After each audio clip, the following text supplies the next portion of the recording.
what's up? Chai Data Studio. So, time check tayo is alas 2 na naman daling araw dito sa Fukuoka, Japan. So, katatapos lang din natin ng tattoo session kanina. So, hindi ko na siya na-videohan kasi biglaan lang yon. So, meron tayong last na kliyente ngayon na mga alas 4, alas 3 pa siya daling araw, guys. So, tsaga-tsaga lang. Antok pa ako pero kailangan tapusin. So cover up siya na hindi siya cover up, bali enhanced na koi piece siya na design, female clients. Ngayon oras lang ang available time niya kasi may trabaho sa umaga at may trabaho rin sa gabi. So madaling araw lang available. So ginarab na natin kasi sayang din. Malapit na rin tayo umuwi. Paus na ako, guys. Pagod na rin, so tsatsagain ko na lang din to para matapos na.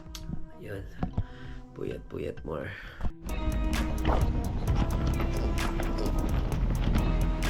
Yun, guys, gising lang natin. So hindi ko na ano yung session natin. Baka mamaya pag finishing natin kasi may second session tayo.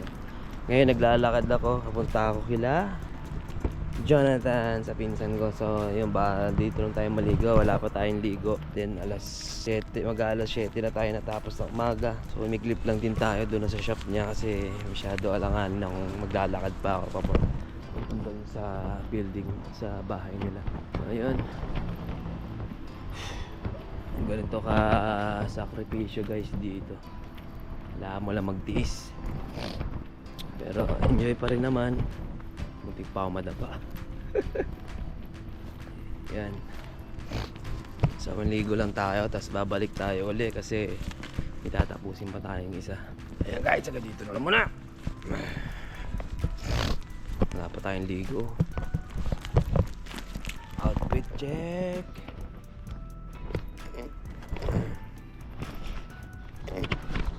Naiiwan ko yung susi. Magbabike sana ako eh. Yung bike nila yun. So yan, guys, nakaligo na tayo. At mamaya meron na tayong itutuloy uling session. So ngayon pupunta muna tayo sa restaurant na bagong ibubuksan ng ating tita, si Ninang Janet. Yun, abangan nyo. Malamig dito, guys, oh. Ano yan? Pero nakatulog pa rin naman tayo. Sa antayin ka na lang namin dito. Oh, donkey ka, di ba? O ihatid ka muna namin sa donkey tapos lalabas na lang kami. Oh, dito na lang kami. Lalakad ka ng konti. Kung hinatid na lang. Siyempre, ipe-flex niya pa yan yung suot niya eh. Oh? Flex lang. Ay, dapat pinababa ko na pala dun sa Dyan, may nakita kayo na Janet mga parkingan. Hindi, sama ka na lang muna kaya. Yamada, tapos para So tinuturuan ko si Ninang Janet mag-park sa mag-drive dito sa lugar namin.